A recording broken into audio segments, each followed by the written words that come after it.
Saat aku sidak kantor suamiku, aku menemukan foto mendiang anakku, yang meninggal 2 bulan lalu di laci sekretarinya. Tiba-tiba datang OB dengan panik bilang, "Cepat ibu sembunyi, percayalah padaku." Aku menurut. Dan 5 menit kemudian, apa yang kulihat buatku lemas. Halo sahabat alur kisah kehidupan. Semoga kita semua selalu diberikan kesehatan. Sebelum kita lanjut ceritanya, bantu agar channel ini terus berkembang. Dengan like, subscribe, serta komen dari mana asal sahabat sekalian mendengarkan cerita ini. Jika sudah, mari kita mulai ceritanya. Aku tidak tahu kenapa hari itu kakiku melangkah sendiri menuju kantor Aferin.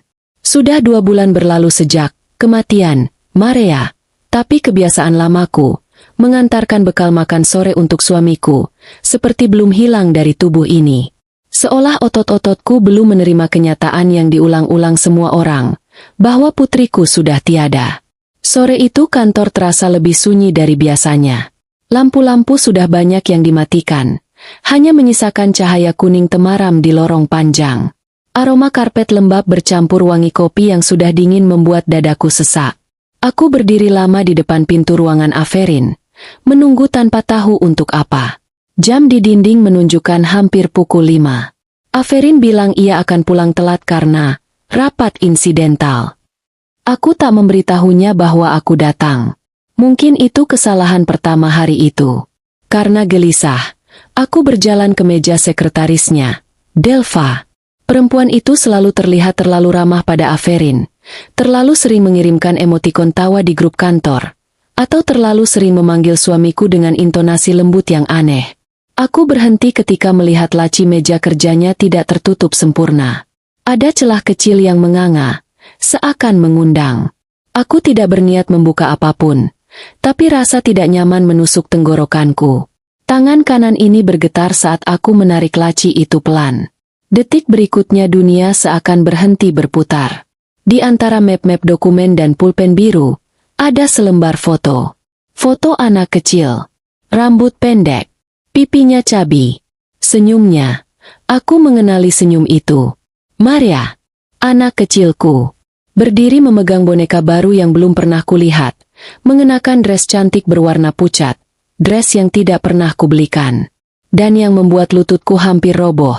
Di sudut foto digital itu tertulis tanggal. Tanggal yang dicetak jelas. Tanggal itu lebih muda sebulan dari hari kematian Maria. Tidak. Ini tidak mungkin. Tanganku gemetar sampai foto itu hampir terjatuh. Ini kapan? Kenapa dia? Kenapa dia terlihat lebih besar? Suaraku tercekat sendiri. Di bawah foto itu ada sticky note kecil. Jangan simpan di HP. Laci ini saja. Inisial yang selama bertahun-tahun selalu kutulis sebagai bagian dari nama suamiku. Aku merasakan perutku mual. Napasku sempit. Ada sesuatu yang mengerut keras dalam kepalaku, seperti memaksa ingatan-ingatan lama kembali. Hari Maria wafat. Hari aku mencium keningnya yang ditutup kain. Hari aku tidak sempat benar-benar melihat wajahnya karena dokter Marega bilang proses pemulasaran harus cepat, demi ketenangan jiwa. Sebelum aku mampu menarik napas panjang, seseorang tiba-tiba menggenggam lenganku dari belakang. Aku hampir menjerit. Tapi suara itu menahan suaraku. "Ibu, cepat ikut saya," bisik Pak Sami, OB kantor, wajahnya pucat, matanya gelisah memandang kanan-kiri. Napasnya tersengal seperti habis berlari. Ada apa, Pak? Ini, foto ini. Jangan bicara di sini. Ia menarikku kuat, lebih kuat dari yang pernah kulihat dari pria setua itu. Percaya sama saya. Kalau suami ibu tahu ibu lihat itu, ibu dalam bahaya. Bahaya? Kata itu seperti petir menghantam punggungku. Tanpa penjelasan, ia menarikku menuju lorong paling ujung, melewati ruang rapat, melewati dispenser yang suaranya menetes pelan. Tanganku masih memegang foto itu erat-erat. Seluruh tubuhku rasanya beku. Kami berhenti di depan pintu kayu kecil bertuliskan, "Arsip." Pak Sami membuka pintu itu cepat, mendorongku masuk, lalu menutupnya rapat. Ruangan arsip itu gelap, hanya disinari lampu neon yang berkedip pelan. Rak-rak penuh map dan dus karton berdiri seperti bayangan tinggi yang mengawasi. Aroma kertas tua dan debu bercampur jadi satu. Pak Sami menaruh telunjuk di bibirnya, memberikan tanda agar aku tidak bersuara. Sebentar lagi mereka datang, bisiknya pelan. Ibu, tolong, diam. Mereka? Bisikku lirih. Siapa? Apa? Apa yang terjadi sama anak saya? Ia menatapku dengan belas kasih tajam yang belum pernah kulihat sebelumnya. Saya akan jelaskan nanti. Tapi sekarang, tolong sembunyi. Aku tak sempat bertanya lagi. Dari luar, langkah kaki terdengar mendekat. Lebih dari satu orang. Suara sepatu hak. Suara sandal kulit. Suara yang sangat kukenal. Aferin. Jantungku seolah terlempar keluar dari dada. Pintu ruangan sebelah, ruang meeting kecil, terdengar dibuka. Suara Delva masuk pertama, lembut tapi tegang. Lalu suara laki-laki lain yang berat dan serak. Dan kemudian, suara Aferin. Aku berdiri di balik rak. Tubuhku menempel ke kardus map yang dingin. Pak Sami berdiri di sisi lain, berpura-pura membereskan tumpukan arsip. Cepat ibu sembunyi, percayalah, ucapnya lirih, seolah masih menggantung di udara. Aku memejamkan mata, memeluk foto Maria erat-erat di dadaku. Detik itu, aku tahu hidupku tidak akan pernah sama lagi. Dan apapun yang sedang dibicarakan Aferin di ruangan sebelah, akan mengubah segalanya. Aku berdiri mematung di balik rak arsip yang tinggi, kedua tanganku meremas foto Maria sampai ujung-ujungnya tertekuk. Nafasku tidak beraturan, pendek, cepat, seolah paru-paruku lupa caranya bekerja dengan normal. Ruang arsip yang sempit itu terasa seperti kotak yang perlahan menutup. Di sampingku, Pak Sami pura-pura sibuk menata map, padahal tangannya terlihat bergetar. Suara langkah kaki dari ruangan sebelah semakin jelas. Mereka masuk. Mereka sangat dekat. Pintu meeting room itu tidak tertutup rapat, menyisakan celah kecil yang membawa masuk suara mereka. Jernih seperti mereka bicara di telingaku sendiri. Delva bicara duluan. Suaranya pelan tapi tergesa. Aferin, cepat. Aku takut kalau fotonya ketahuan. Fotoku. Jantungku hampir berhenti. Lalu suara laki-laki lain, lebih tua, berat, dan sangat familiar. Aku butuh beberapa detik untuk mengenalinya. Dokter anak yang menanganiku dulu. Dokter Marega. Apa anaknya sudah dipindah ke rumah Pelita Harapan? Tanya Marega datar. Seperti membahas barang pindahan, bukan manusia kecil yang dulu kuberikan seluruh hidupku. Aku menutup mulutku dengan telapak tangan. Mata terasa panas. Sudah, jawab Aferin. Santai. Sangat santai. Pengurus yayasan bilang dia sudah mulai adaptasi. Tinggal urus berkas untuk rencana keberangkatan. Keberangkatan? Kemana? Untuk apa? Siapa yang berani? Siapa yang tega? Delva mendesah keras. Tapi istri kamu itu, makin aneh. Dia datang lagi ke kantor. Dia terlihat curiga. Rin, aku takut dia. Suara Aferin memotong. Kasar namun tetap tenang seperti biasa ia merendahkanku. Tenang. Dia masih labil. Sejak kejadian itu, dia sering melamun. Orang kayak gitu gampang dibentuk narasinya. Lagi pula, kalau dia terus tanya-tanya, kita pakai saja cara RSJ. Aku menutup mulut lebih erat. Lututku gemetar hebat. Dokter Marega tertawa pendek, pelan, tapi dingin. Aku bisa buat surat keterangannya. Mood, katakan saja dia mengalami depresi berat pasca kehilangan. Riwayat histeris dia di rumah sakit masih ada. CCTV pun masih tersimpan. Tinggal kita kemas jadi bukti. Pak Sami melirikku, memberi isyarat agar aku tetap tidak bersuara. Tapi air mataku jatuh satu persatu tanpa bisa kutahan. Mereka bicara seolah aku bukan manusia. Seolah aku hanya penghalang. Seolah duka yang menghancurkanku itu adalah celah yang bisa mereka manfaatkan. Aferin mengembuskan napas panjang. Cairan asuransi sudah masuk. Tinggal pembagian saja. Setelah semua selesai, kita bersih. Selesai semua. Asuransi. Ruanganku berputar. Cairan asuransi atas nama Maria dicairkan. Padahal anakku mungkin masih hidup. Dan mereka semua tahu. Kepalaku menunduk. Suara mereka seperti gema yang memukul-mukul dadaku. Aku ingin berteriak, ingin menerjang pintu dan menuntut jawaban. Tapi tubuhku terkunci, lemah, seolah cairan dingin mengalir dari tulang belakangku ke seluruh tubuh. Pokoknya jangan sampai dia tahu, kata Delva. Kalau dia lihat foto itu. Aku sudah bilang, hapus semua jejak di HP, potong Averin. Tapi aku kan simpan di laci seperti kamu minta. Kalau sampai dia lihat. Bra, tidak sengaja aku tersenggol rak kecil di belakangku. Rak itu bergeser sedikit, menimbulkan suara lembut tapi cukup untuk membuat napasku tercekat. Delva langsung berhenti bicara. Bentar, kalian dengar itu? Tanyanya pelan. Pak Sami bergerak cepat. Kilat. Ia menyalakan vakum kecil di sudut ruangan arsip. Mesin itu berdengung keras, menutupi suaraku.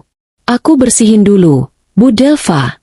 Teriaknya sambil berusaha terdengar santai. Debu banyak banget. Melalui celah pintu meeting room, aku melihat bayangan Zelva mendekat ke arah pintu arsip. Ia mengintip, tapi vakum Pak Sami sengaja diarahkan tepat ke arah pintu, menimbulkan tiupan angin kecil dan suara serak yang memecah konsentrasinya. Tapi Dr. Marega tetap memperhatikan. Matanya. Aku tahu tatapan itu. Tatapan orang yang mencium adanya bahaya. Averin, katanya pelan. Ada sesuatu yang aneh di ruangan itu. Averin mendekat. Aku bisa merasakan langkahnya. Pak Sami sengaja memundurkan vakum, lalu bersiul kecil, berusaha setenang mungkin. Saya diberi tugas rapikan arsip tadi, Pak. Banyak debu. Averin tidak menjawab. Hanya hening. Keheningan yang menusuk sampai tulang. Aku menahan napas. Sekecil mungkin. Sekaku mungkin. Air mata terus turun tanpa suara. Aku memegang foto Maria erat-erat. Sampai kukuku masuk ke kulitku sendiri. Lalu suara ponselku bergetar. Tidak ada suara. Tapi cahaya layar menyala. Terang. Memantul ke papan rak arsip. Cahaya itu terlihat dari celah kecil di pintu. Aku tahu, karena Zelva tiba-tiba bertanya pelan tetapi tajam. Siapa di situ? Suara itu memotong seluruh udara. Pak Sami membungkuk cepat, menjorokkan badannya sehingga tubuhnya menutupi sebagian cahaya dari sudut mereka. Namun Dr. Marega, yang berdiri sedikit lebih tinggi dari pintu, sempat melirik. Dan aku melihat dari bayangannya. Matanya menatap ke arahku. Mereka tidak memasuki ruangan itu. Tapi tatapan Marega, tajam, ragu, curiga, menekan dadaku seperti beban batu besar. Di balik rak arsip, aku tahu satu hal. Mereka mencium keberadaanku. Dan jika aku ketahuan, aku mungkin tidak akan pernah keluar dari gedung itu dalam keadaan aman. Aku tidak ingat bagaimana tepatnya aku keluar dari kantor sore itu. Yang aku ingat hanyalah tubuhku gemetar tanpa henti, keringat dingin membasahi punggungku, dan langkahku seperti melayang, tidak menjejak tanah. Foto Maria ku simpan erat di dalam tas, seperti benda paling berharga yang tersisa di dunia. Malam turun perlahan saat aku tiba di rumah. Lampu-lampu di ruang tamu tidak kupedulikan. Aku langsung masuk ke kamar Maria, kamar yang selama 2 bulan terakhir selalu kutinggalkan dalam keadaan sama. Seakan jika aku tidak menyentuh apapun, waktu akan mundur. Dan dia akan kembali ke ranjang kecilnya. Aku duduk di lantai, menyandarkan tubuh pada lemari coklat tua, dan mengambil foto itu lagi. Air mata menetes satu persatu, membasahi ujung-ujung kertas yang sudah agak kusut. Dress yang dipakai Maria di foto itu, aku tidak pernah membelikannya. Boneka itu, aku tidak pernah melihatnya. Dan tatapan matanya selalu punya cahaya tertentu yang hanya dimiliki dirinya. Aku tahu cara anakku tersenyum. Aku tahu cara ia memegang bonekanya. Cara ia memiringkan kepala sedikit saat merasa gugup. Foto itu bukan foto lama yang diedit. Itu bukan foto lama yang dicetak ulang. Itu Maria hari ini. Maria yang lebih besar sebulan daripada terakhir kali kulihat dia di rumah sakit. Maria yang masih hidup. Dadaku mencengkeram sendiri, seperti ditusuk dari dalam. Aku mencoba menenangkan diri, membuka ponsel, dan membandingkan foto itu dengan foto Maria sebelum kematiannya. Perbedaan kecil muncul jelas. Rambutnya sedikit lebih panjang, pipinya tidak semontok dulu, dan matanya ada kilau gelisah, bukan ceria. Hari itu, hari Maria dinyatakan pergi. Kenangan itu kembali menyeruak tanpa ampun. Aku melihat diriku sendiri, 2 bulan lalu, berdiri di lorong rumah sakit dengan tubuh lemas dan kepala berat. Aku ingat dokter Marega yang datang dengan wajah muram, mengatakan ada komplikasi mendadak. Aku ingat perawat menutup tubuh kecil Maria dengan kain putih sebelum aku sempat benar-benar melihat wajahnya. Apa saya boleh menggendongnya sebentar? Tanyaku waktu itu, suaraku serak, hampir tidak terdengar. Lebih baik tidak, Bu, kata dokter Marega cepat. Untuk ketenangan jiwa ibu, proses pemulasaran harus segera dilakukan. Aku ingat aku memaksa, dan akhirnya mereka membiarkan aku mencium kening Maria. Kening yang dingin, tapi aku menelan ludah. Aku tidak pernah benar-benar melihat wajah Maria hari itu. Aku hanya melihat kain. Hanya kening. Hanya bayangan duka yang menelanku sampai habis. Pikiranku mulai berputar. Napasku pendek. Aku berdiri tiba-tiba. Tubuhku hidup oleh dorongan aneh. Dorongan yang menarikku ke satu tempat. Ke makam. Aku mengambil jaket dan kunci motor. Tidak peduli malam semakin pekat. Angin dingin menyambar wajahku saat motor melaju. Pikiran buruk menyambar kepalaku berkali-kali. Tapi aku mengabaikannya. Aku harus melihat sendiri. Aku harus memastikan sendiri. Ketika tiba di pemakaman, suasana sunyi, hanya suara jangkrik gaduh di kejauhan. Udara tanah lembab langsung menusuk hidungku. Lampu-lampu kecil di sepanjang jalan setapak redup, membuat bayangan panjang bergerak mengikuti langkahku. Makam Maria berada di deretan anak-anak, dekat pohon Kamboja yang daunnya sering gugur. Aku berhenti di depan gundukan tanah itu. Lututku lemas. Nama Maria terukir rapi di batu nisan kecil berwarna abu-abu. Tanganku meraba tanah di depannya. Tanah yang seharusnya menyimpan tubuh anakku. Aku menelan ludah, lalu menggali sedikit menggunakan tangan kosong. Bukan untuk membuka peti, bukan untuk mencari, tidak. Aku hanya ingin merasakan sesuatu yang seharusnya ada. Berat. Tanda bahwa ada peti di bawah sana. Tapi yang kurasakan, hanya tanah gembur. Ringan. Lebih ringan dari seharusnya. Bu, sudah malam begini. Kenapa kesini sendiri? Aku tersentak. Penjaga makam, Pak Yamin, berjalan mendekat sambil membawa senter. Aku berdiri buru-buru, menyembunyikan jemariku yang kotor oleh tanah. Pak, saya cuma ingin memastikan. Waktu itu, waktu pemakaman, apakah semuanya normal? Pak Yamin menatapku lama, ragu-ragu. Ia menghela napas, lalu mendekat. Saya sebenarnya mau bilang dari dulu, tapi saya takut salah ngomong, ujarnya lirih. Peti yang datang waktu itu, terasa ringan, Bu. Dunia seketika bergetar. Maafkan saya, lanjutnya, suaranya bergetar. Saya kira karena ibu sedang sangat show waktu itu, jadi tidak perlu menambah beban. Tapi, ada yang aneh. Biasanya peti, tidak seringan itu. Aku menutup mulutku. Tubuhku serasa jatuh bebas ke jurang gelap. Peti ringan. Pemulasaran cepat. Tidak boleh melihat jenazah. Dress baru yang belum pernah kulihat. Tanggal foto setelah kematian.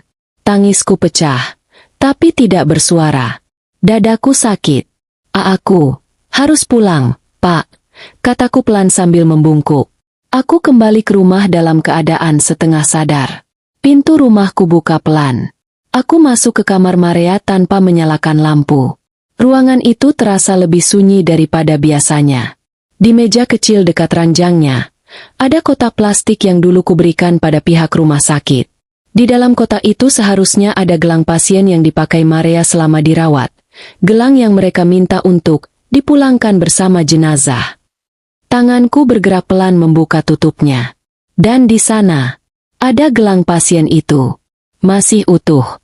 Masih ada kode identitas Maria tertulis jelas. Gelang yang seharusnya ikut masuk ke peti.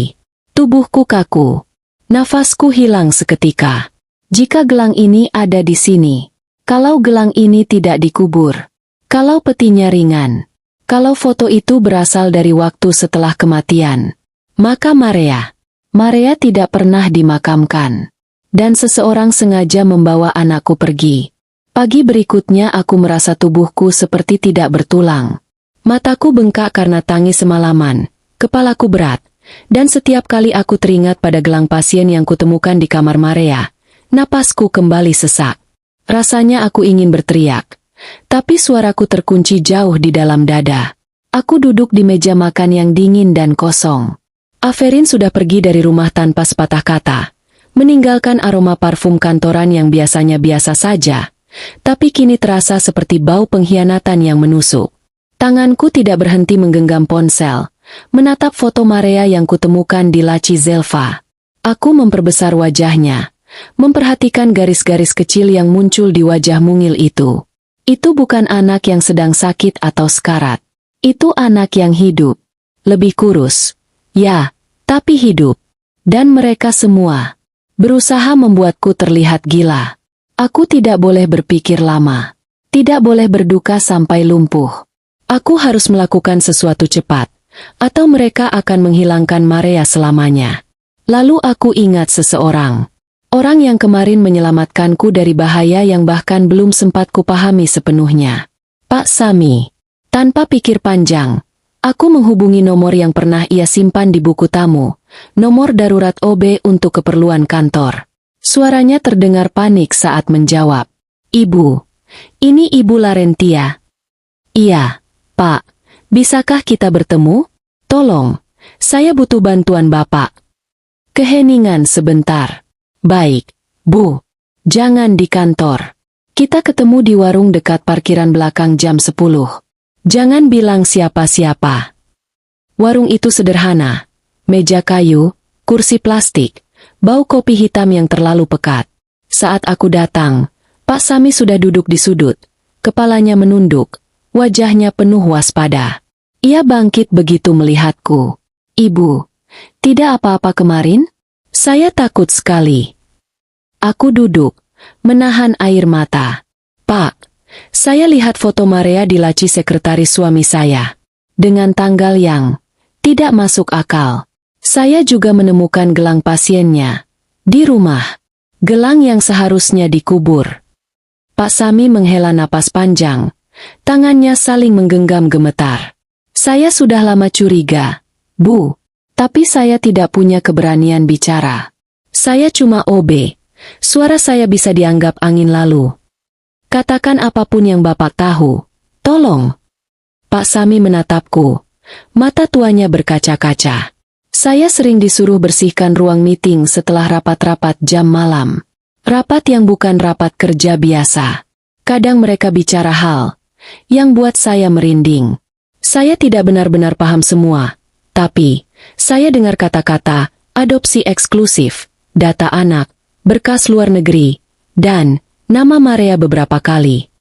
Aku menutup mulutku, menahan suara tangis. Saya pikir, mungkin saya salah dengar. Tapi kemarin, waktu Ibu masuk ruang arsip, saya lihat foto itu di tangan Ibu. Itu foto yang pernah saya lihat sekilas waktu saya bersih-bersih meja Bu Delva. Ia menunduk, lalu merogoh kantong bajunya, mengeluarkan ponsel yang layarnya retak. Saya pernah rekam sedikit. Waktu itu saya takut, tapi saya juga penasaran. Tidak banyak, tapi tolong dengarkan. Ia memutar sebuah voice note. Suaranya terdengar pelan karena ia merekam dari jarak jauh. Tapi aku bisa mengenali suara-suara itu tanpa ragu. Suara Aferin. Suara Delva. Suara Dokter Marega.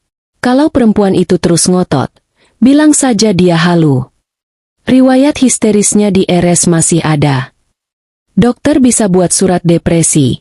Gampang. Jangan sampai dia tahu anak itu masih diproses.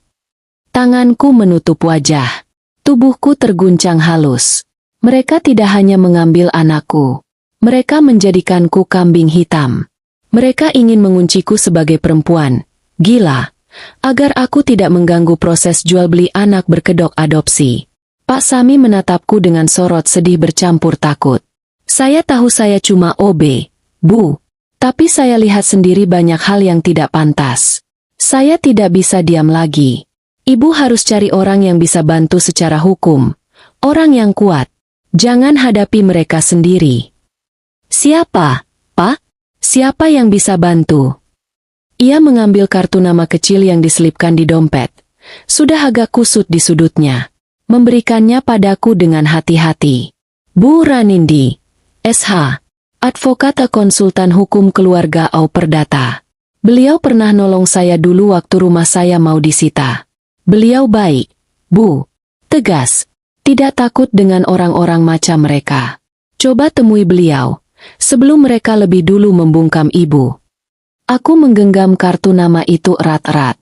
Ada getaran kecil dalam diriku, ketakutan, tapi juga secercah keberanian pertama setelah 2 bulan hidup dalam kegelapan. Pak, suaraku bergetar. Bapak percaya anak saya masih hidup, kan? Pak Sami terpaku sebentar. Lalu ia mengangguk. Pelan. Tapi pasti. Saya percaya, Bu. Dan saya yakin, mereka tidak akan biarkan ibu tahu di mana dia berada. Kata-kata itu membuat jantungku mencelos. Tapi juga menyalakan sesuatu dalam diriku. Jika mereka tidak ingin aku tahu, maka itu berarti Maria benar-benar masih di luar sana.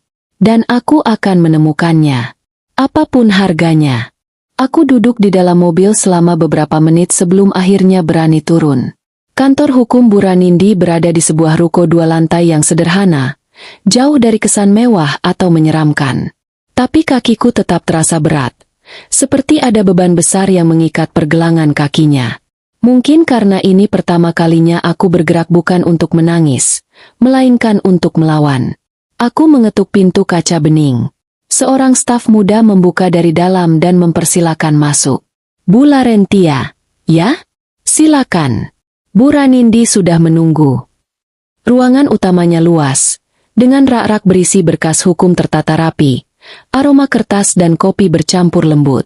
Di balik meja kayu besar, seorang perempuan berusia sekitar 40 tahun berdiri menyambutku. Wajahnya tegas, matanya tajam tapi hangat. Larentia, suaranya mantap. Silakan duduk. Aku duduk perlahan. Rasanya ruangan itu terlalu terang untuk seseorang yang hatinya masih gelap. Pak Sami cerita sedikit, kata Ranindi. Tapi aku ingin dengar langsung dari kamu. Ceritakan, dari awal. Apa yang membuat kamu datang ke sini?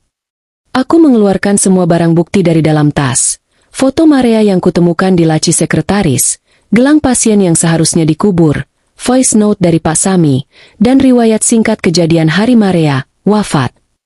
Aku bercerita dari awal, tentang pemakaman yang janggal, peti yang ringan, desakan dokter agar proses cepat, ruangan arsip, percakapan Aferin, ancaman RSJ, dan foto Maria yang lebih besar sebulan daripada tanggal kematiannya.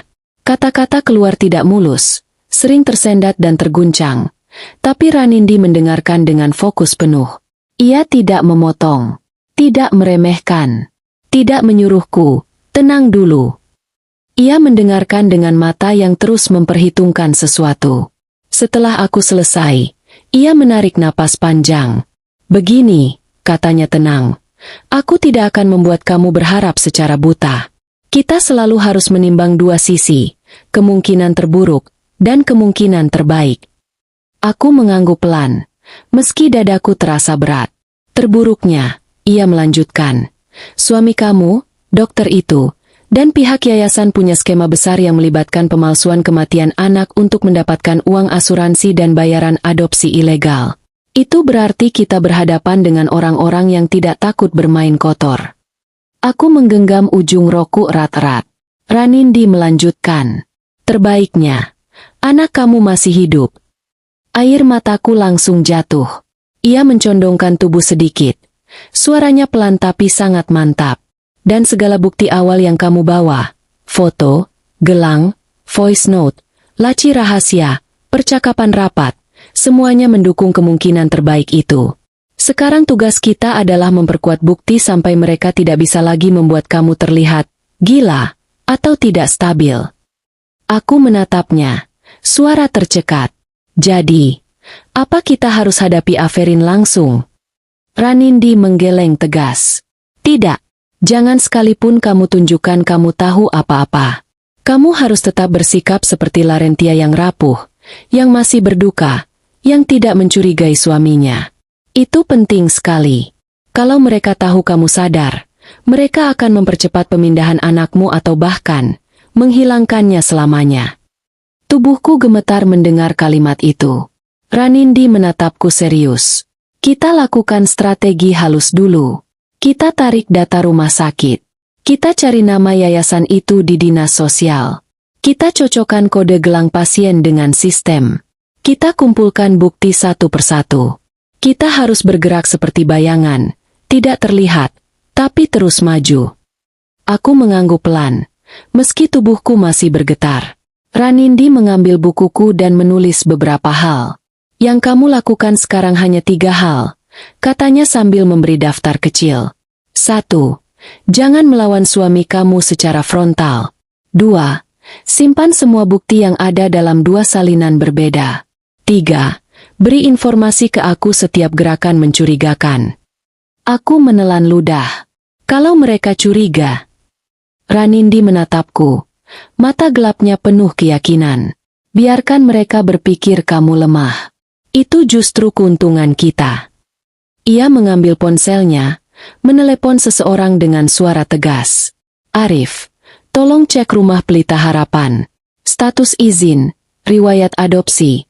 Dan apakah pernah ada laporan? Cari juga hubungan mereka dengan Dokter Marega. Setelah menutup telepon, Ranindi kembali menatapku.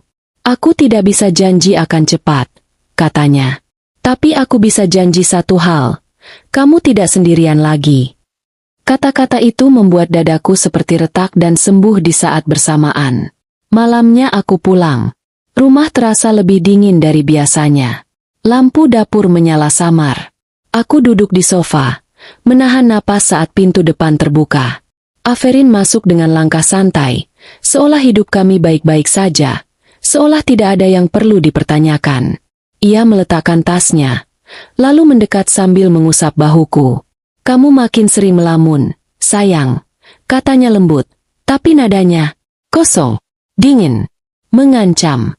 Jangan sampai aku terpaksa rawat kamu di tempat khusus ya. Tambahnya, tubuhku kaku. Ia berjalan ke kamar mandi, dan saat dia menunduk mengambil handuk, ponselnya bergetar di meja. Tanpa sengaja aku melihat notifikasi yang muncul di layar. Konfirmasi pencairan klaim asuransi jiwa, Maria Aferinda. Tenggorokanku tercekat. Darahku serasa berhenti mengalir. Aferin keluar dari kamar mandi, menatapku diam. Dan aku sadar. Ia tahu aku melihat sesuatu. Namun ia tersenyum tipis. Senyum yang membuat bulu kuduku meremang. Aku selalu ada buat kamu, Ren, katanya pelan. Tapi tatapannya, seperti memperingatkan bahwa ia bisa menghancurkanku kapan saja. Dan aku tahu, mulai hari itu, permainan mereka baru saja dimulai. Pagi itu langit terlihat cerah. Tapi dadaku terasa seperti awan gelap yang siap pecah kapan saja. Aku menatap cermin, berusaha memastikan wajahku tampak selemah yang Aferin pikirkan. Kelopak mataku sengaja kubiarkan tanpa bedak, rambutku kuikat asal, dan kaos panjang yang kugunakan sengaja terlihat kusut. Ranindi bilang aku harus tetap terlihat rapuh, agar musuh merasa aman. Saat mereka merasa aman, mereka lengah, katanya kemarin. Dan saat mereka lengah, kita menyerang. Aku menggenggam tas kecil berisi salinan foto Maria, gelang pasien, dan voice note dari Pak Sami. Ranindi sudah menungguku di parkiran rumah sakit. Ia berdiri dengan blazer abu-abu dan berkas yang tebal di tangan. Wajahnya sudah siap tempur. Kita masuk pelan-pelan, katanya sambil menyesuaikan kacamatanya. Ingat, kamu hanya minta salinan rekam medis anak untuk doa dan arsip keluarga. Aku mengangguk, mengatur napas yang masih bergetar. Rumah sakit itu tidak berubah. Bau antiseptik menusuk hidung, suara roda brankar berderak pelan, dan pemandangan pasien yang berjalan lambat di lorong. Semua itu membuat dada dan ingatanku kembali berdenyut sakit. Kami tiba di bagian administrasi. Petugas perempuan berkerudung menatap kami sopan. "Iya, Bu, keperluan rekam medis." Ranindi bicara duluan dengan suara profesional. "Klien saya kehilangan anak 2 bulan lalu. Beliau ingin membuat doa keluarga dan butuh salinan riwayat medis almarhum." Petugas itu mengetik sesuatu, lalu wajahnya berubah. Ada keraguan. "Maaf, Bu, biasanya untuk pasien yang sudah meninggal, rekam medis tidak bisa diberikan langsung."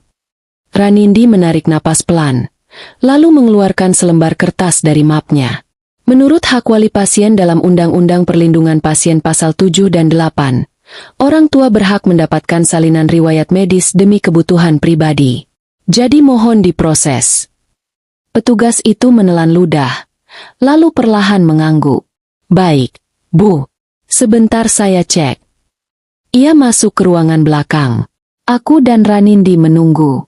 Detik terasa seperti menit. Setiap suara printer terasa seperti ancaman. Kemudian petugas itu kembali dengan ekspresi yang lebih aneh. Campuran ragu, takut, dan bingung. Bu, ada kejanggalan." Ranindi mengangkat alis. "Kejanggalan apa?" Petugas itu meletakkan 2 lembar kertas di meja, tertanda resmi dari sistem rumah sakit. Aku menatapnya, dan jantungku seperti berhenti berdetak. Status: dipindahkan ke fasilitas rujukan anak Rumah Pelita Harapan. Tanggal pemindahan: H1 setelah tanggal kematian. Ranindi mencondongkan tubuh tajam. "Saya minta detailnya." Petugas menelan ludah.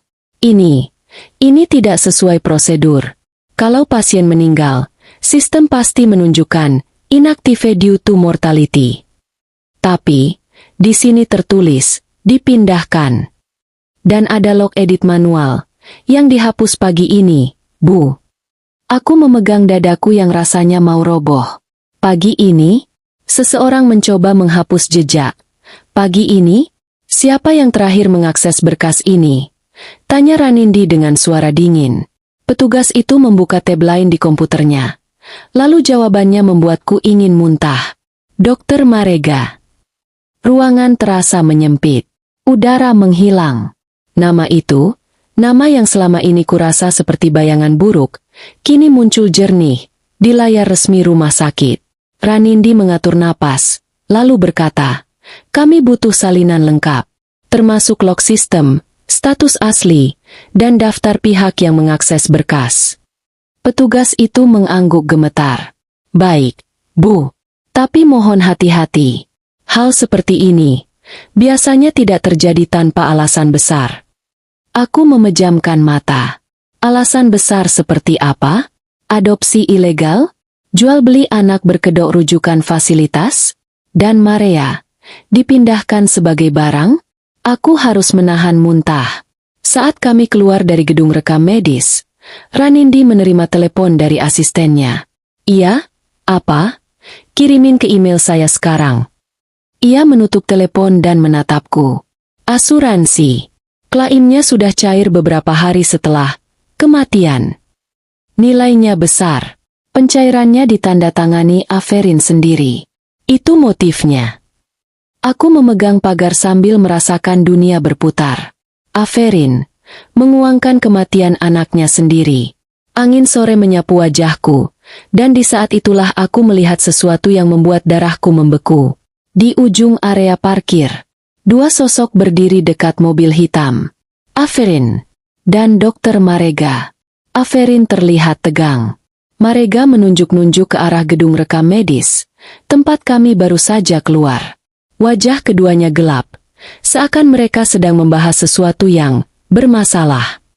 Ranindi langsung menarik tanganku, mengajakku berlindung di balik mobil ambulans yang terparkir. "Jangan muncul. Jangan sampai mereka tahu kamu di sini," katanya cepat. Aku mengintip sedikit.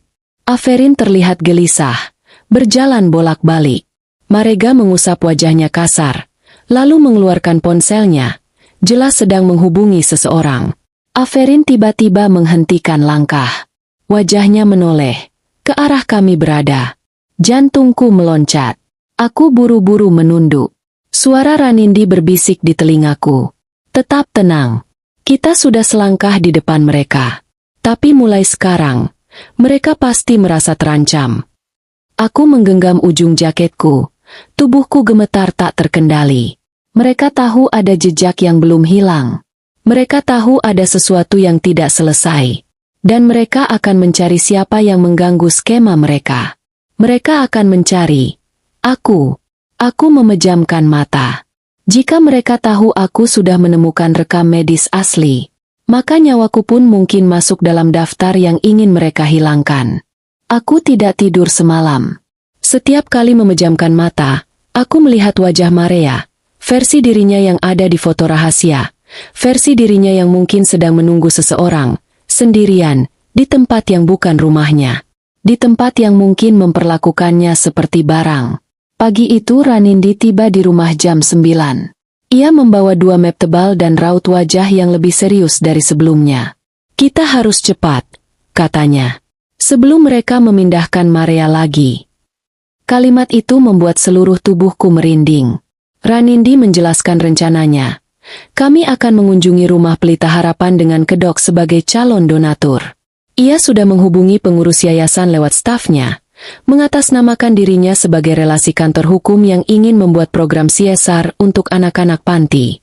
Aku akan jadi juru bicara, katanya. Kamu jadi asistennya. Bawa snack atau barang kecil sebagai kesan donasi. Jangan berbicara terlalu banyak. Jangan terlihat gugup. Aku menelan ludah. Kalau mereka kenal wajahku, mereka tidak punya alasan mencurigai kamu kecuali kamu memberi celah. Celah. Aku tidak boleh memberi celah. Rumah Pelita Harapan berada di pinggiran kota. Bangunan besar bercat putih dengan pagar hijau. Dari luar tampak rapi, bahkan hangat. Ada mural anak-anak tersenyum di dinding samping. Tapi begitu melewati pagar, aura tempat itu aneh. Seperti rumah yang ingin terlihat bahagia, tapi menyembunyikan rahasia gelap di balik jendelanya. Di ruang tamu kecil, seorang perempuan berkerudung, pengurus yayasan bernama Bu Mira, menyambut kami. Wah, senang sekali ada yang ingin berdonasi, katanya ramah. Silakan duduk. Aku duduk sambil memegang kotak snack, tapi tanganku berkeringat. Setiap suara di lorong membuatku menoleh cepat. Ranindi memulai pembicaraan formal, menanyakan jumlah anak, kegiatan harian, fasilitas, dokumen legal, dan sebagainya. Suaranya tenang dan profesional. Sementara Bu Mira menjawab dengan senyum tipis yang terasa menghindar. Setiap pertanyaan Ranindi tentang legalitas selalu dijawab pendek. Setiap pertanyaan tentang data anak dijawab dengan alasan rahasia demi keamanan. Setiap pertanyaan tentang rujukan rumah sakit dibalas dengan perubahan topik. Aku mulai curiga semakin dalam. Kemudian terdengar suara langkah-langkah kecil dari lorong. Aku menoleh cepat. Seorang anak perempuan berlari melintasi pintu, memegang boneka berwarna coklat. Boneka yang sangat persis dengan boneka yang pernah kubelikan untuk Maria 2 minggu sebelum ia pergi. Boneka dengan pita kecil di telinganya. Pita yang kupasang sendiri. Duniaku berhenti. Anak itu berlari cepat. Rambutnya diikat 2. Tubuhnya sedikit lebih kurus dari dulu. Dari samping aku hanya melihat pipi dan siluet wajahnya. Tapi itu cukup untuk membuat jantungku hampir runtuh. Aku berdiri refleks. Ma. Suara itu keluar begitu cepat hingga aku menutup mulut sendiri. Anak itu menoleh setengah. Tatapannya. Allah. Tatapan itu. Tatapan anakku. Tapi sebelum aku bisa melangkah, seorang pengurus laki-laki muncul dari belakang dan menarik anak itu pelan. Tidak boleh keluar dari area bermain. Sayang. Ayo masuk. Anak itu menurut, tapi sempat melihatku sekali lagi sebelum pintu ditutup. Dadaku seperti terbakar. Lututku mau roboh. Ranindi menyentuh lenganku di bawah meja. Peringatan halus untuk tidak bereaksi berlebihan. Bu Mira tersenyum tipis, tapi aku menangkap ketegangan di wajahnya. Maaf ya, Bu, anak-anak di sini kadang suka berlari-larian. Aku tidak bisa menjawab. Tenggorokanku seperti dikunci dari dalam. Ranindi, seolah menangkap semuanya tanpa perlu melihat, mengambil alih. Kami ingin lihat-lihat fasilitas. Katanya ramah. Boleh kami berkeliling? Wajah Bu Mira berubah. Terlalu cepat. Ah, maaf. Untuk kunjungan pertama biasanya tidak boleh langsung melihat kamar anak. Kami punya aturan ketat. Tentu, jawab Ranindi lembut. Saya mengerti. Tapi aku tahu ia hanya menunggu waktu tepat untuk bergerak. Saat Bu Mira pergi mengambil brosur, Ranindi mencondongkan tubuh ke arahku dan berbisik. Jangan menangis. Kita sudah dekat. Aku memejamkan mata. Napasku berat. Dekat. Tapi begitu jauh. Setelah kunjungan formal selesai, kami keluar dari gerbang. Aku mencoba berjalan lurus, tapi pikiranku dipenuhi satu hal. Itu Maria. Tidak mungkin salah. Cara berlarinya, boneka itu, tatapan mata itu. Ranindi memegang bahuku. Aku punya kabar dari asistennya Arif. Katanya, Rumah Pelita Harapan punya daftar calon anak asuh luar negeri. Di daftar itu ada satu inisial, MA. Aku menutup mulutku, menahan suara pecah dari tenggorokanku. MA bisa siapa saja. Lanjutnya, tapi jika itu Maria Averinda, maka kita sedang berpacu dengan waktu. Aku mengangguk pelan. Tangan dan pikiranku sama-sama gemetar. Ranindi. Suaraku parau. Tadi, anak yang berlari itu Maria, kan? Ranindi tidak langsung menjawab. Ia hanya menatapku dalam-dalam, memberi anggukan sangat kecil. Hanya cukup untuk kulihat. Air mataku jatuh. Lalu tiba-tiba ponselku bergetar. Averin. Aku tidak menjawab. Tapi ia mengirim pesan. Kamu hari ini kemana? Kenapa ada foto kamu di depan Rumah Pelita Harapan? Aku membeku. Foto? Siapa yang memotretku? Pesan berikutnya masuk sebelum aku bisa bernapas. Kalau kamu terus begini, aku beneran masukkan kamu ke RSJ. Aku punya dokter yang bisa buktikan kamu tidak stabil. Tanganku gemetar hebat. Averin tahu. Ia tahu aku mendekati kebenaran. Ranindi membaca pesan itu dari bahuku, lalu memandangku tajam. Kita harus percepat semua langkah, katanya. Mulai detik ini, kamu resmi berada dalam bahaya. Malam setelah pesan Averin masuk, aku tidak bisa bernapas dengan normal. Rasanya setiap sudut rumah berubah menjadi mata-mata yang mengawasi. Jendela terasa terlalu besar, pintu terasa terlalu mudah dibuka, dan suara kendaraan lewat membuatku tersentak seperti ada seseorang yang datang untuk menjemputku ke RSJ, tempat di mana Averin ingin mengurungku. Aku duduk di lantai kamar Maria, memeluk boneka kecil yang dulu ia tinggalkan. Boneka itu masih menyimpan bau lembutnya. Setiap kali aku menghirupnya, aku ingat suara tawa Maria, cara dia memanggilku, MA, peluk. Dadaku sakit, tapi aku tidak boleh jatuh. Karena sekarang, lebih dari sebelumnya, Averin tahu aku sudah dekat dengan kebenaran. Pagi berikutnya Ranindi datang lebih awal. Wajahnya tegang. Langkahnya cepat seperti seseorang yang sedang berpacu dengan ancaman yang tidak boleh terlambat sedetik pun. Kita harus bertindak sebelum mereka menghilangkan bukti, katanya tanpa basa-basi. Hari ini kita lakukan pertemuan resmi. Bukan konfrontasi langsung, tapi mediasi yang membuat mereka tidak punya alasan menolak hadir. Mediasi? Aku bertanya lirih. Ya, kita pakai alasan paling aman dan paling tidak mencurigakan. Klarifikasi klaim asuransi untuk proses legal. Itu akan memaksa Averin dan Dr. Marega hadir tanpa mereka curiga bahwa kita membawa bukti. Dadaku menghangat sekaligus bergetar ngeri. Jika rencana ini berjalan, maka hari ini adalah hari di mana semuanya mulai terkuak. Atau hari di mana mereka benar-benar mencoba membungkamku. Mediasi diatur di sebuah ruangan kantor asuransi yang dingin dan netral, dinding putih polos, lantai abu-abu, meja besar kaca, dan 2 kamera CCTV menatap dari atas seperti saksi bisu. 2 staf asuransi duduk di ujung ruangan. Ranindi di sampingku. 3 staf kantor hukum di belakang sebagai pendukung, meski diam. Aku duduk paling ujung, berusaha terlihat sebagai istri yang masih rapuh dan bingung. Peran yang harus kujalankan agar jebakan ini berhasil. Pintu terbuka. Aferin masuk. Wajahnya datar.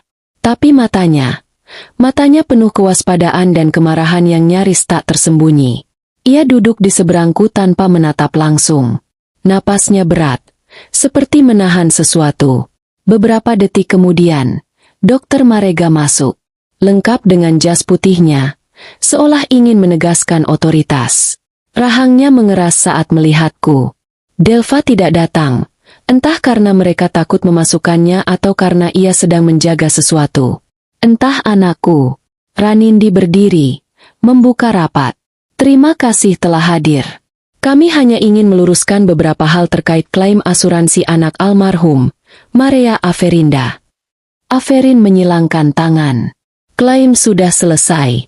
Kenapa harus ada klarifikasi lagi? Ranindi tersenyum kecil. Senyum yang kutahu bukan senyum ramah. Itu senyum seorang predator hukum. Justru karena sudah selesai, kami ingin memastikan tidak ada data yang keliru. Demi keamanan pihak asuransi dan keluarga. Staf asuransi mengangguk. Iya, Pak Aferin. Prosedur baru. Aferin terpaksa duduk tenang. Ranindi memberi isyarat pada staf. Mereka memutar ulang video dan formulir pengajuan klaim asuransi. Di layar muncul nama Maria Aferinda. Status meninggal. Diajukan oleh Aferin Pratama. Tanggal pencairan H4 setelah kematian. Lalu foto Aferin menangis di depan staf asuransi. Tangisan pura-pura yang sekarang terasa menyayat. Aferin menelan ludah, tapi masih mencoba terlihat normal. Tentu saja aku melakukan itu. Maria meninggal. Apa kamu yakin? Potong Ranindi.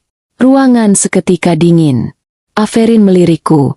Tatapannya seperti pisau kecil.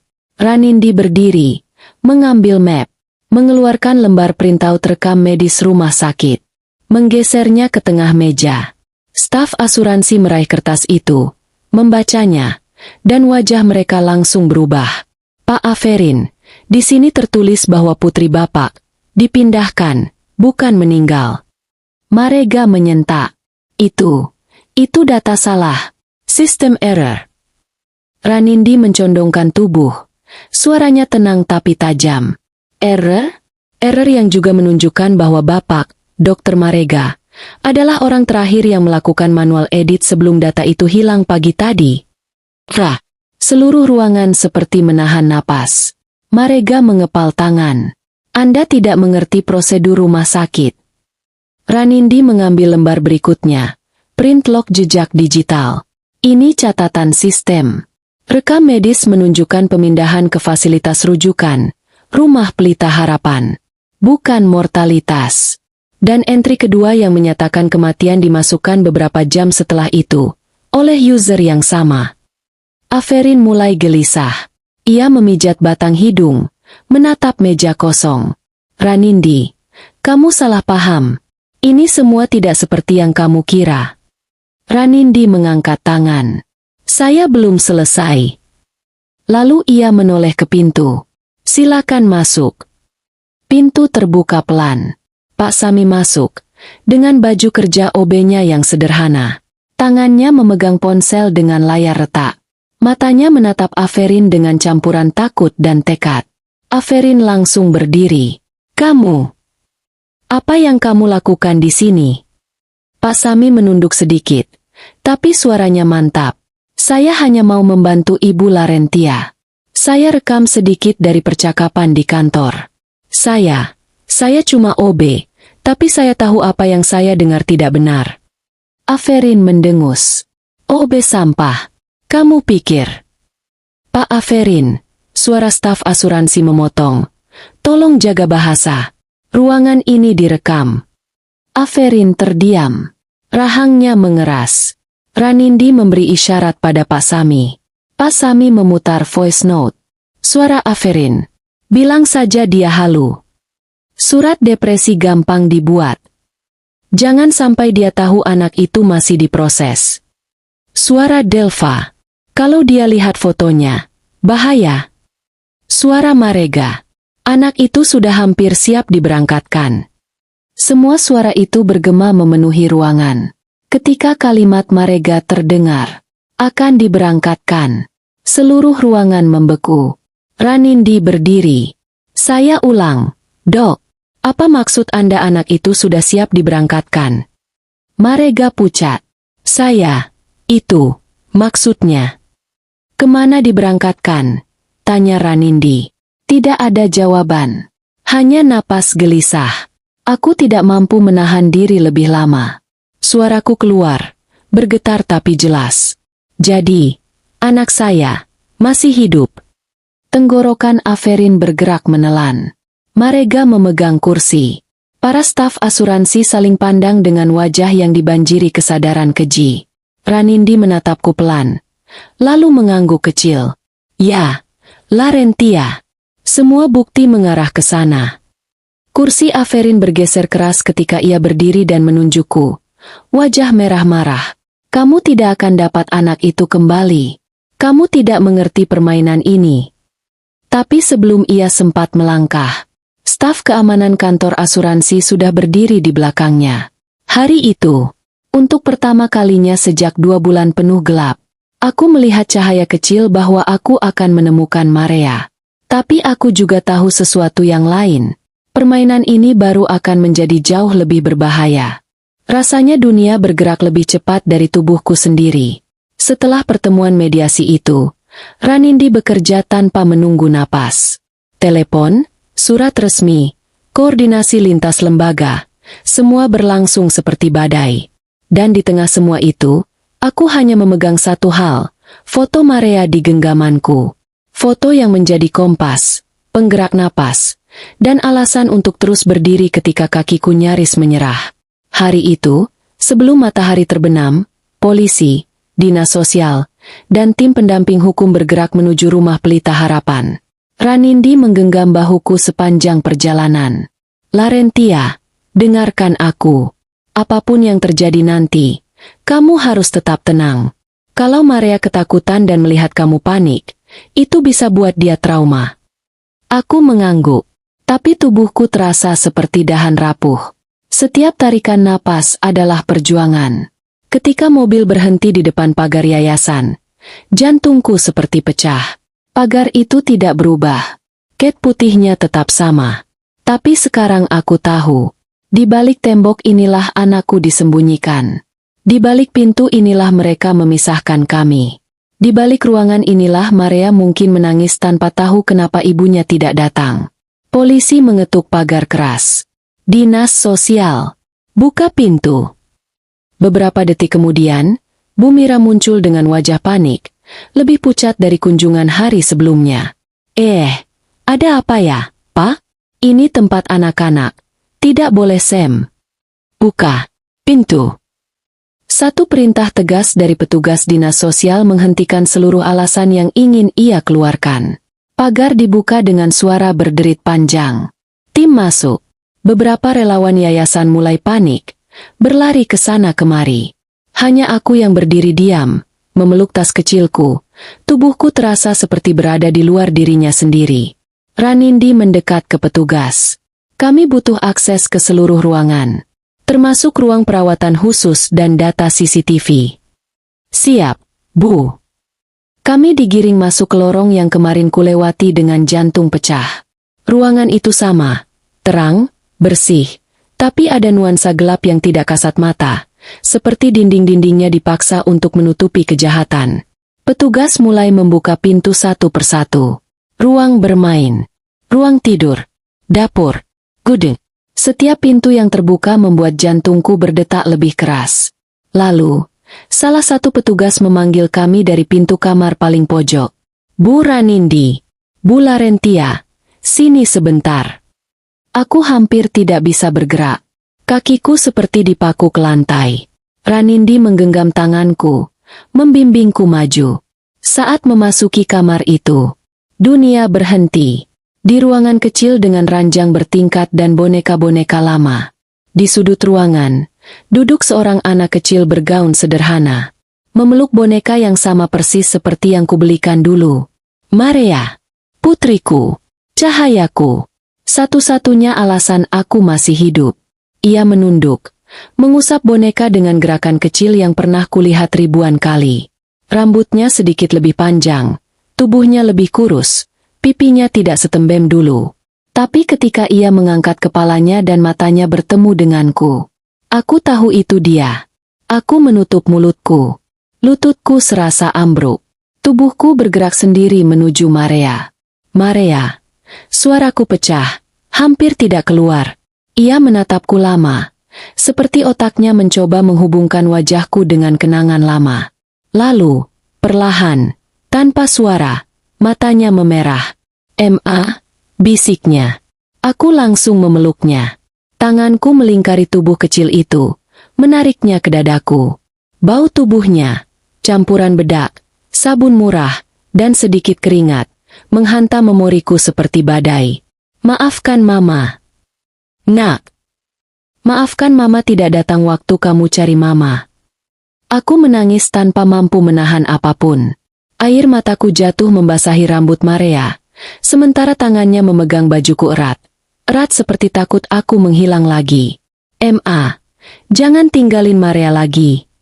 Kalimat itu menghantam jantungku seperti palu besi. Aku mengusap punggungnya berkali-kali, menenangkannya meski diriku sendiri jauh dari tenang. "Mama nggak akan pergi lagi. Mama janji." Ranindi memberi kami waktu. Bahkan polisi menunduk hormat, tidak menodai momen itu dengan suara keras. Namun keheningan itu tidak berlangsung lama. Dari pintu, seorang petugas berteriak, "Bu, kami temukan daftar calon anak yang akan diberangkatkan ke luar negeri. Ada nama lengkap, Maria Averinda, berkas lengkap, tinggal menunggu jadwal." Dadaku mengencang. Mereka hampir mengirim anakku ke luar negeri. Mereka hampir mencabut seluruh identitasnya. Mereka hampir menjual Maria ke keluarga asing sebagai anak yatim. Aku memeluk Maria lebih erat, seolah mencoba melindunginya dari dunia yang ingin mencurinya. Ranindi berjalan ke arahku. Wajahnya gelap menahan amarah. "Larentia, kita sudah punya cukup bukti. Semua ini cukup untuk menjatuhkan mereka." Polisi mulai mengumpulkan berkas. Petugas dinas sosial memotret seluruh ruangan. Pengurus yayasan digiring keluar untuk dimintai keterangan. Dan tepat saat aku berdiri sambil menggendong Maria, pintu utama yayasan terbuka keras. Averin, dengan dua polisi di belakangnya. Ia mencoba menerobos. Wajahnya merah padam. "Di mana anak itu? Dia bukan hak kamu lagi." Aku menutup Maria dengan tubuhku. Polisi menahan dada Averin. "Pak Averin, Anda diminta untuk tidak mendekat. Ada laporan penyelidikan." Averin menatapku seperti ingin menghancurkan kepalaku. "Kamu pikir kamu menang? Kamu pikir kamu bisa ambil kembali apa yang sudah kuamankan?" Aku berdiri tegak. Untuk pertama kalinya, aku tidak takut. Dia bukan barang. Suara itu keluar dari mulutku dengan ketegasan yang tidak pernah kupunya sebelumnya. "Dia anakku." Averin meronta, mencoba menerjang. Tapi tangan polisi lebih cepat. Mereka memiting lengannya, lalu memasang borgol. Suara logam itu terdengar, memuaskan.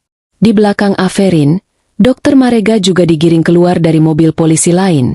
Wajahnya kusut, jas putihnya kotor, dan tangannya sudah diborgol. Ia berusaha memberi alasan medis, tapi suaranya tenggelam oleh seluruh bukti yang kini menjeratnya. Ranindi menyerahkan berkas gugatan cerai, pembekuan aset, bukti pemalsuan kematian, dan penipuan asuransi ke pihak kepolisian. Averin menatapku sekali lagi, berteriak, "Tanpa aku, kamu nggak punya apa-apa. Kamu cuma ibu yang rapuh dan nggak berguna." Aku menatapnya tenang. "Tanpa kamu," kataku pelan, "aku masih punya anakku. Dan itu lebih dari cukup."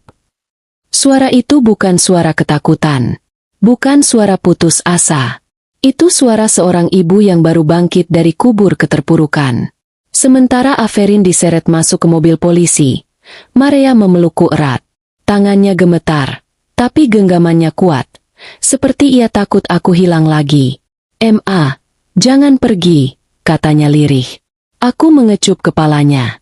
"Kemanapun Mama pergi, Maria ikut," jawabku. Dan kali ini, itu benar. Untuk pertama kalinya setelah 2 bulan neraka, aku keluar dari tempat itu dengan membawa kembali satu-satunya bagian hidupku yang hilang. Anakku, duniaku, segalanya. Tapi perjalanan belum selesai.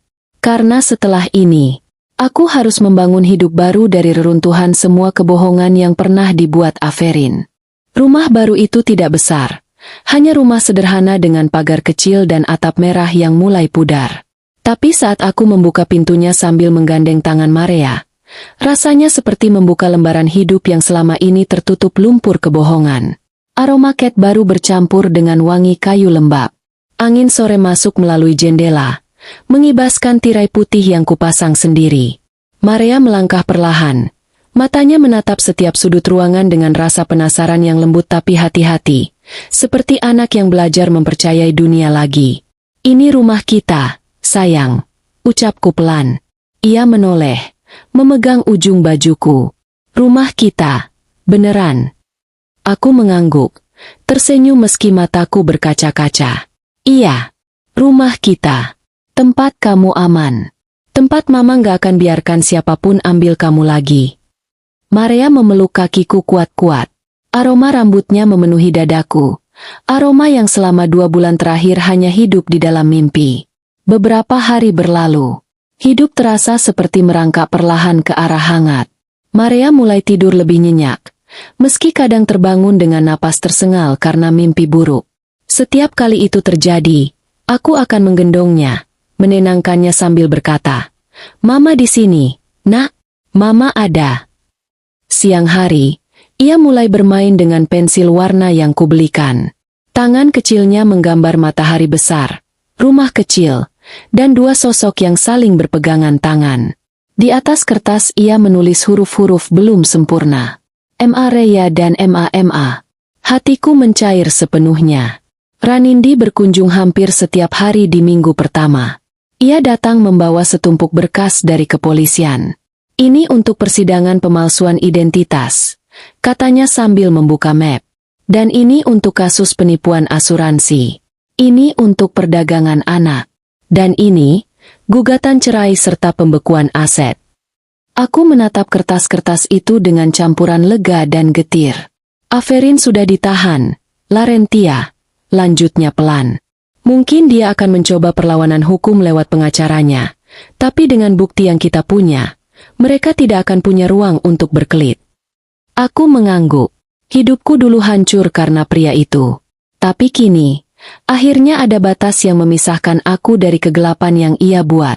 Ranindi menatap Maria yang sedang menggambar di lantai. "Kamu hebat, Ren," katanya lembut. "Banyak ibu menyerah dalam posisi seperti kamu. Tapi kamu, bertahan. Kamu selamatkan anakmu." Aku bukan tidak ingin menangis, tapi aku memilih tersenyum. Kalau aku menyerah, Maria nggak bakal kembali. Ranindi menepuk bahuku. "Kamu sekarang juga bisa bantu banyak ibu lain. Banyak yang mengalami penipuan keluarga, manipulasi, gaslighting, tapi mereka nggak punya suara." Aku menatapnya, lalu berkata, "Bantu aku bangun sesuatu. Program kecil, ruang konsultasi, apapun yang bisa menolong mereka yang pernah dibuat tak berdaya." Ranindi tersenyum. "Kita buat itu bersama." Sore itu, saat aku sedang merapikan berkas, suara pintu diketuk pelan. Pak Sami. Ia berdiri dengan baju kerjanya yang sederhana, membawa tas plastik kecil berisi buah. "Saya hanya mau lihat keadaan ibu dan anak," katanya canggung. Aku tersenyum. "Pak Sami, kalau bukan karena Bapak, mungkin saya sudah terkubur dalam kebohongan itu." Beliau menggeleng cepat. "Saya cuma melakukan yang benar, Bu. Kalau saya diam saja waktu itu, hati saya nggak bakal tenang." Aku memberi amplop kecil, Bukan uang besar, hanya ucapan terima kasih.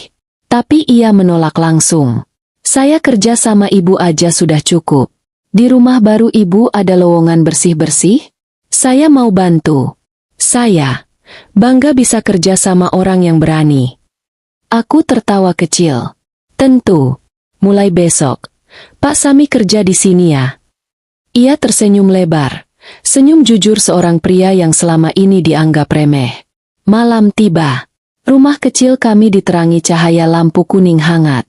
Maria tertidur pulas di kamarnya. Ranjangnya berseprai bunga lembut. Boneka kesayangannya dipeluk rapat. Aku duduk sendiri di ruang tamu, memandangi satu frame foto lama yang kupasang di meja. Foto Maria saat usia 3 tahun. Foto yang dulu kusebut sebagai foto terakhir. Aku menyentuh ujung frame itu.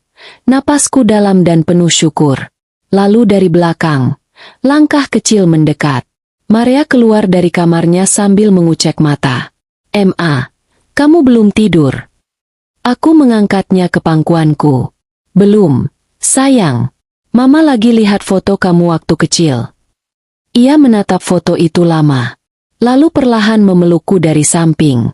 "Ma," bisiknya lembut. "Jangan sedih lagi. Maria kan sudah sama mama sekarang." Air mataku menetes perlahan. Tapi kali ini, itu bukan air mata kehilangan. Itu air mata pulang. Aku mencium kening Maria, memeluknya erat. "Tidak, Nak. Mama nggak sedih lagi." Aku memandang keluar jendela kecil rumah baru kami. Untuk pertama kalinya dalam hidupku, aku tidak merasa sebagai wanita yang dibohongi, dipasung, atau dipermainkan. Aku adalah ibu yang selamat, yang melawan, yang menang. Dan luka itu, yang dulu seperti lubang tak berdasar, kini mulai benar-benar sembuh. Bersama Maria.